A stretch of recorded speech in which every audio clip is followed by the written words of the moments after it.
모든 사람이 다 공기가 필요하듯이 모든 사람에게 다 복음이 필요합니다. 왜냐하면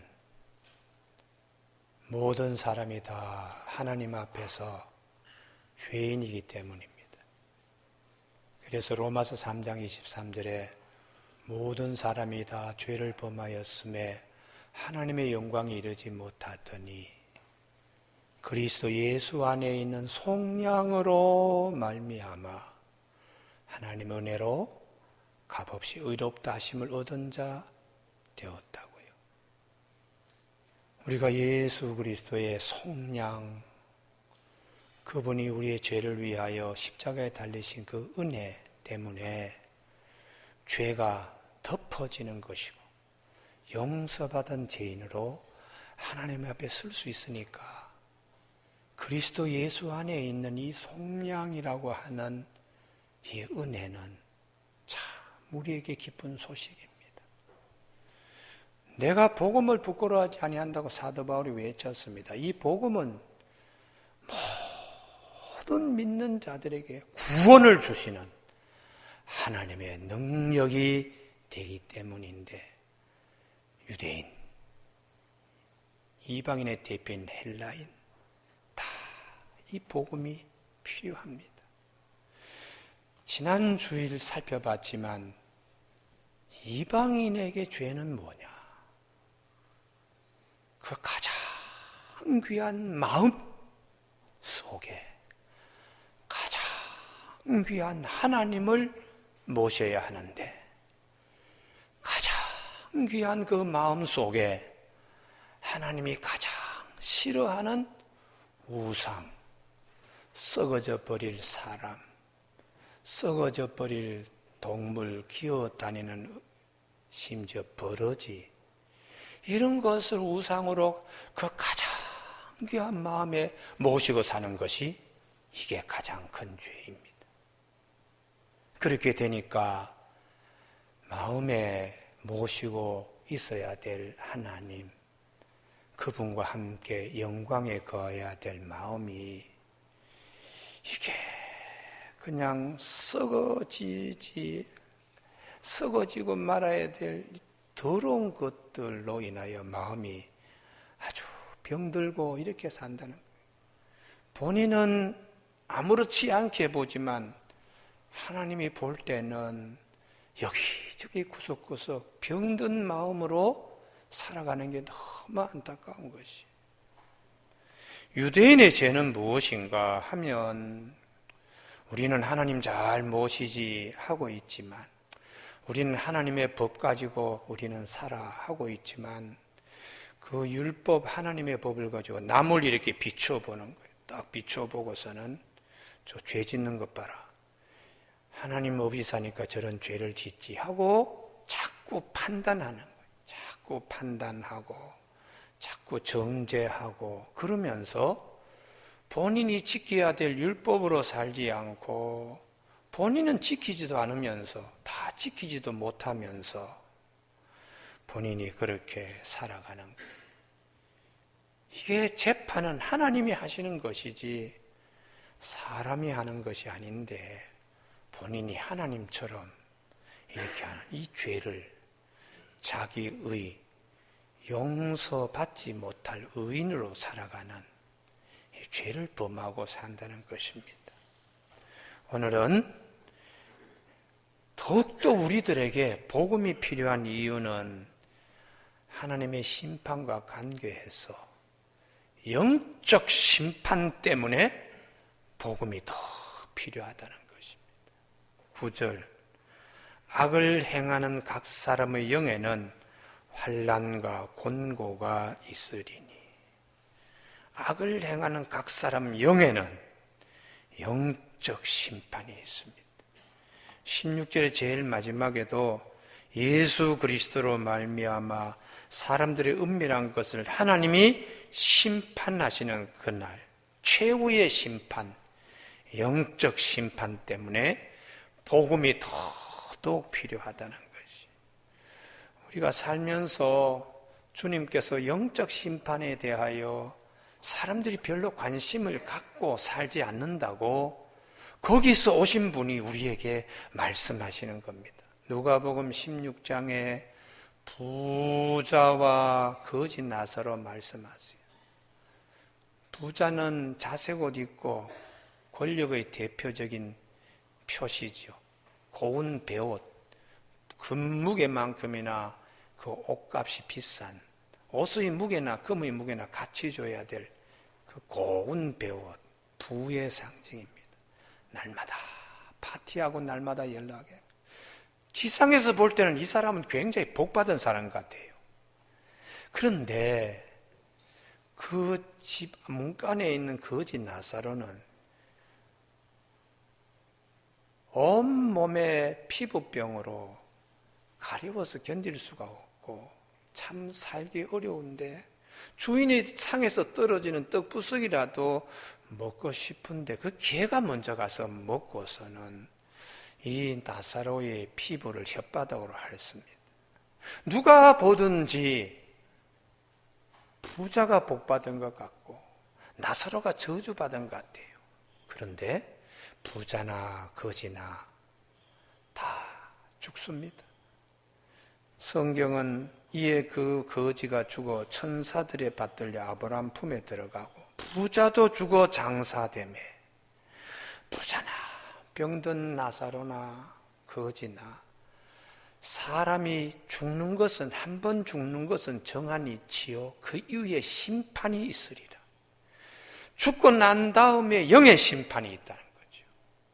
그런데 부자가 그렇게 살아서 생전에 복받은 줄 알았는데 거꾸로 영에 대한 최후 심판 앞에서는 이게 완전히 반대라는 거예요. 부자도 죽어 장사되었는데 그가 음부에서 고통 중에 눈을 들어 멀리 아브라함과 그 품에 있는 나사로를 보고 불러 이르되 완전히 반대. 땅에서 복받고 낙에서 정말 잘 되는 줄 알았는데 죽음 너머의 세계 가서 이렇게 음부에 빠져서 지옥불에 뜨거워서 평소에 이 땅에서 하던 버릇 거기서도 고치지 못하고 아브라함이여 나사로 보내세요. 나라서 보내서 그 손끝에 물방울 찍어서 이 내 혀에 와서 좀 죽일 수 있도록 해주세요 하고 남 부리던 습관이 죽어서도 지금 그렇게 하고 있습니다. 여러분, 주님이 우리에게 말씀하세요. 평소에 별로 영적 심판에 대해서 생각하지 않고 이 땅에서 있는 복만 자꾸 생각하는데 거기서 오신 하나님의 아들이신 예수님이 최후 심판, 영적 심판에 관심 가지고 이 땅에서 살아야 된다고 말씀하고 있습니다. 이 세계를 미처 모르고 살았습니다 하고 이 부자가 말합니다. 그러면 아버지여 구하노니 나사로를 내 집에 보내소서. 내 형제 5이 있습니다. 그들에게 증언하게 하여 그들로 이 고통받는 곳에 오지 않게 나처럼 오지 않게 하소서. 아브라함이 말합니다. 그들에게 모세와 선지자들이 있으니 그들에게 들을지니라. 부자가 말합니다. 그렇지 않습니다. 아버지 아브라함이여, 만일 죽는 자에게서 그들에게 가는 자가 있으면 회개하리이다. 이렇게 부르짖었습니다. 나는 이곳에 왔지만, 영적 심판으로 이곳에 왔지만 내 형제는 나처럼 몰라서 이곳에 오지 않도록 좀 조치해 주십시오. 그럴 때 말합니다. 모세와 선지자들에게 듣지 아니하면 비록 죽은 자 가운데서 살아나는 자가 있을지라도 영적 세계에 관심이 없는 이런 자들에게 기적이 일어나도 구원함을 받지 아니하리라. 이렇게 말씀하셨어요. 최후 심판, 영에 대한 하나님의 심판에 대하여 무관심하면 마치 부잣집 문간에 나사로가 매일 그냥 힘들어하는 거, 그거 무관심하게 그림 속의 풍경 보듯이 그렇게 지나는 자들은 영적 세계에 무관심하기 때문에 가서 아무리 죽었던 나사로가 다시 일어나서 내 천국 갔다 왔는데요, 이렇게 얘기해도 별로 와닿지 않는다는 것입니다. 그래서 하나님은 우리에게 이렇게 말씀하십니다. 성경에 여러 케이스와 여러 경우가 있는데 여기서 저기를 꼭 보는 신앙생활하라. 오늘 내일을 보는 신앙생활하라. 그 말씀하세요. 애굽에서 바로의 손아귀에 있다가 홍해바다를 건너서 광야를 거쳐서 가나안 땅에 들어가는 여기서 저기를 보는 신앙생활. 광야에 와서 여기서 요단강을 건너서 가나안 땅에 들어가는 오늘에 머무르지 말고 내일을 바라보고 여기가 전부라고 생각하지 말고 저기에 반드시 우리는 들어간다. 거기를 생각하는 이런 삶을 살도록 말씀하셨습니다. 제가 여러 번 설교 시간에도 말씀을 했습니다만 맹모 삼천 아이를 공동묘지 근방으로 이사가서 아이를 키우다가 시장 곁으로 와서 그리고 마지막 학교 곁으로 가서 맹자의 어머니가 맹자를 길렀다. 맹모 삼천 했는데 그 맹자의 어머니가 바보가 아닌 이상은 어떻게 아이를 공동묘지 옆에 집을 얻어서 길렀겠습니까? 그래서 이 해석을 다시 새롭게 해서 신맹모 삼천이라 재해석합니다. 맹자의 어머니는 너무 뛰어났기 때문에 어린 맹자에게 밑그림을 사람은 이렇게 죽는다. 부자나 가난한 자나 임금이나 거지나 다 흙 속으로 돌아간다. 반드시 사람은 죽게 되어 있다. 이런 사람의 존재인데 시장에 들어가서 이제 맹자가 좀 처리될 때에 봐라. 서로 거래하고 흥정하고 속이고 이득 남기고 어떤 사람은 아이고 불쌍해 그냥 물건을 그냥 가져가십시오. 이건 정직하게 내가 얼마를 받아야 되겠습니다. 이렇게 사람도 있지만 어떤 사람은 거짓말하고 이렇게 사는 이 세상에서 어떻게 우리가 바르게 살아야 될까? 이걸 학교 가서 배워야 된다. 먼저 죽음을 먼저 얘기하고 그리고 세상을 얘기하고 어떻게 살아야 될 것인가를 고민하게 해. 그래서 맹자의 어머니가 위대하다는 거예요. 그런 위대한 어머니 밑에 자란 맹자도 죽음 너머의 세계에 대해서는 얘기하지 못했어요. 죽음 너머의 세계, 영적 심판에 대해서는 모르니까요. 거기서부터 오신 분이 아니니까요. 유일하게 하나님의 아들 예수 그리스도 그분이 오셔서 우리에게 여기에 있는 것이 전부가 아니다. 반드시 영이 육신의 장막을 벗어버리고 영이 이제 어떻게 될 것인가? 영적 심판이 있다는 걸 꼭 기억하라. 주님께서 그래서 마태복음 25장의 천국 비유를 신랑이 오실 때에 기름 등불 준비한 슬기로운 처녀와 같이 준비해야 된다. 그리고 달란트 비유를 하면서 주인이 와서 결말할 때에 얼마만큼 내가 남겼는가 결산할 때에 주인 칭찬받는 삶을 살아야 된다. 내 인생에 결산할 날이 언제인가? 주님이 그때 보시고 주인이 오셔서 심판하시고 칭찬하시고 축복하시는 이런 삶을 살아야 된다는 거예요. 그래서 로마서 2장 9절에 악을 행하는 각 사람 영에는 영적 심판으로 환난과 공고가 있고 먼저는 유대인 그리고 헬라인, 유대인이나 헬라인이나 영적 심판이 있다는 예외 아니다는 거예요. 10절 선을 행하는 각 사람에게는 여기가 중요한데요. 선 중에 최고의 선은 복음을 받아들이는 겁니다. 여기 아멘이 좀 있어야 되는데요. 예. 선 중에 최고의 선은 복음을 받아들이는 거예요. 이게 하나님의 가장 기뻐하시는 것인데 이런 선을 행하는 자는 각 사람마다 영광과 존귀와 평강을 하나님이 주신다는 것입니다.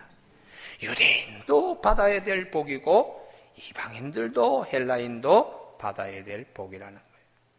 왜 우리에게 복음이 더 절실하고 더 필요한가? 영적 심판 때문에요.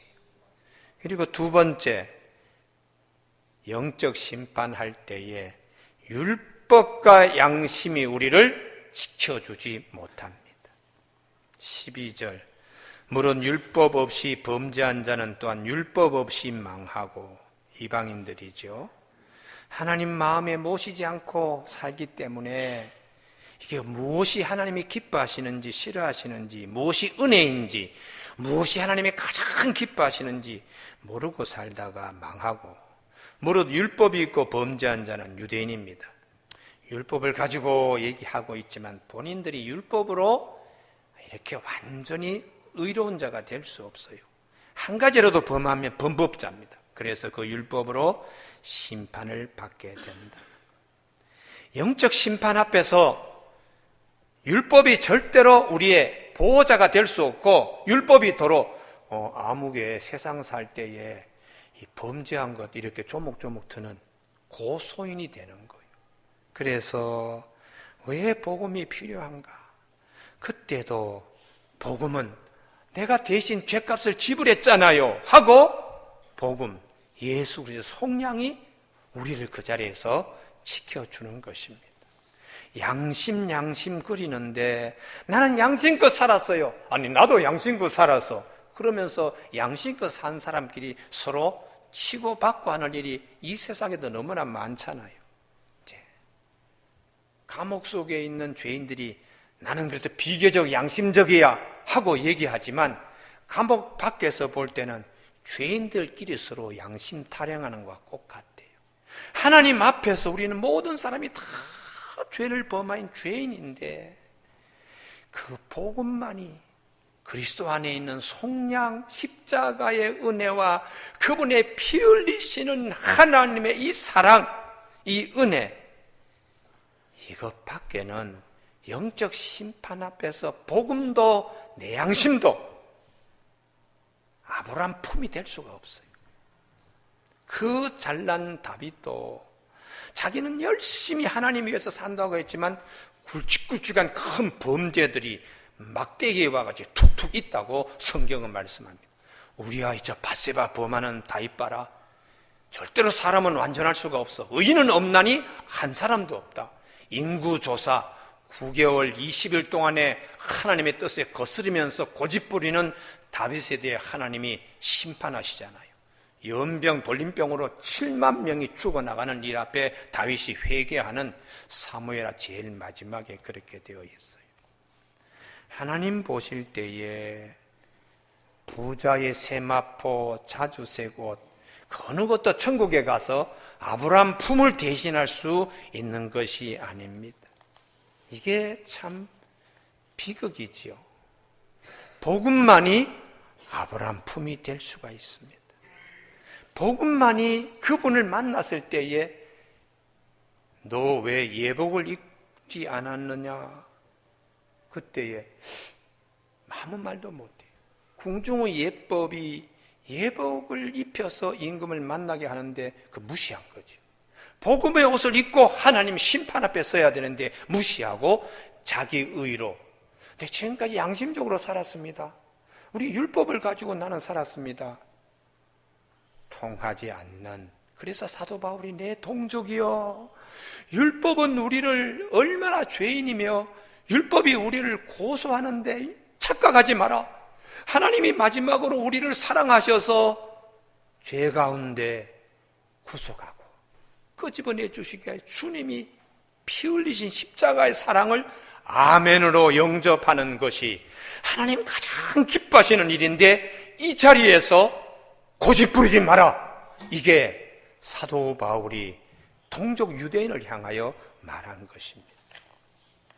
사랑하는 교우 여러분, 오늘 본문 12절에 무릇 율법 없이 범죄하는 또한 율법 없이 망하고 무릇 율법 있고 범죄하는 율법으로 말미암아 심판받는다. 없는 자나 있는 자나 다 주인이고요. 13절 하나님 앞에서 율법을 듣는 자 유대인들이죠. 의인이 아니다. 용서받지 못할 의인이지. 오직 율법을 행하는 자라 의롭다 하심을 얻는데 도저히 일생 율법대로 다 살 수가 없어. 우리가 한 가지라도 죄를 범할 수 있는 그런 부족한 죄인이라는 걸 꼭 알아야 된다는 거예요. 이방인들 14절 율법 없는 이방인은 본성으로 율법의 일을 행할 때에 내 양심대로 살면 되지 이럽니다. 이 사람은 율법이 없어도 자기 양심이 율법이 되는데 내 양심대로 살지. 하지만 15절 이런 이들은 그 양심이 증거되어 그 생각들이 서로 혹은 고발하며 자기 양심 하며 사는데 하나님께서는 볼 때에 감옥에 있는 죄수들의 양심이지 그 양심이 영적 심판 앞에서 통하지 않는다는 거예요. 그래서 사도 바울은 모든 사람이 다 죄를 범하였는데 하나님의 영광에 이르지 못하더니 그리스도 예수 안에 있는 속량으로 말미암아 하나님 은혜로 값없이 의롭다 하심을 얻은 자 되었다고요. 이렇게 말씀합니다. 마지막에 복음이 더 필요한 이유는 복음 안에서 우리가 이 땅에서 기쁨을 누리며 살아야 하기 때문입니다. 16절 다 같이 읽으실까요? 시작. 곧 나의 복음에 이른 바와 같이 하나님이 예수 그리스도로 말미암아 사람들의 은밀한 것을 심판하시는 날이라. 여기서 나의 복음에 이른 것 바와 같이 사도 바울의 마음을 벅차게 하고 감격스럽게 하고 감사하게 하는 나의 복음, 이 복음을 누리며 살아야 합니다. 주님께서 마태복음 20장에 포도밭에 품꾼을 부른 말씀하세요. 아침에 일찍 가서 인력시장에 사람을 불렀어요. 그래서 포도밭에다가 풀어놓고 또 9시에 가서 한 번 더 사람을 사서 12시에 가서 3시에 가서 또 사람들을 인력시장에서 데려와서 포도밭에 풀고 이제 일할 시간이 거의 끝났는데 5시구나. 5시에 가서 사람을 데리고 왔습니다. 6시에 일을 끝나면서 하루 일당을 지불하는데 5시에 데려온 사람에게 하루 일당을 주면서 보낼 때에 아침에 일찍 온 사람들이 우리는 더 많이 받아야 되지. 1시간 와서 일하는 사람에게 하루 일당 주면 아침부터 7시부터 와서 일하는 우리는 더 많이 받아야 되지. 그러면서 하루 일당 주는 주인에게 대듭니다. 왜 우리에게 이렇게 저 사람은 1시간 일했는데 왜 우리는 똑같이 이렇게 일당 줍니까? 주인이 하는 말이 내가 여러분들하고 일당 약속할 때 하루를 약속하고 왔는데 이 사람 1시간 일한 거 내가 하루치 주는 것은 내 권한이요. 여러분과 한 약속을 깨는 게 아니고 내 권한을 여러분들이 침범하는 겁니다. 이 비유를 하시면서 먼저 된 자가 나중되고 나중된 자가 먼저 된다는 이 말씀에 진리가 있습니다. 오후 5시에 불려온 사람은 1시간 일해도 주인에 대한 감사함으로 땀 흘리며 기뻐하며 1시간 일한 거예요. 그런데 아침 7시부터 온 사람들, 아침 9시부터 12시, 오후 3시 온 사람은 이 사람의 즐거워하고 기뻐하는 것이 없습니다. 주님께서 예수를 믿는 사람, 일찍 복음을 받아들인 사람, 아침부터 기뻐하며 내가 집으로 돌아갈 때에 걱정하지 아니해도 된다. 일당을 확보해 뒀으니까 가족 식구들을 만날 때 얼마나 기쁠까 하고 기뻐하며 그 포도밭에 있을 때에 종일 감사하고 은혜로 살아야 되는데 그게 부족한 거예요. 여러분, 예수를 믿고 사도 바울이 저 세계를 부정했습니다. 무슨 부활은 무슨 부활이야. 그렇게 했던 사도 바울이 부활하신 눈에 보이지 않는 그 세계에 부활하신 주님을 만나고는 그 영안이 열렸어요. 주님의 음성을 듣고 완전히 내가 참 헛살았구나. 율법을 가지고 내가 율법학자로서 참 나는 깨끗하게 산다고 등등거리며 살았는데 부활하신 주님, 영의 세계를 경험하고 난 다음에 사도 바울이 너무 나는 늦어버렸는데도 하나님이 나를 사랑하셔서 이방인의 복음을 전하는 그릇으로 이렇게 삼은 은혜에 감사하며 나중되었지만 12제자의 축에 들어가지 못했지만 12제자 이상으로 기뻐하며 복음 안에서 그의 삶, 나의 복음이라고 얘기했어요. 오늘 예배 참석한 3부 예배 참석한 우리 교우들에게 이 땅에 살면서 복음 안에서 누리는 기쁨이 충만하길 바랍니다. 할렐루야. 나의 복음 항상 기뻐하라. 쉬지 말고 기도하라. 범사에 감사하라. 이는 그리스도 예수 안에서 하나님 아버지께서 우리를 향하신 하나님의 뜻이라고 성경은 말씀하고 있습니다. 특별히 10월 종교개혁 기념의 달에 복음으로 기뻐하는, 더욱더 복음 안에 사는 우리 성도들 다 되시길 주님의 이름으로 축복합니다.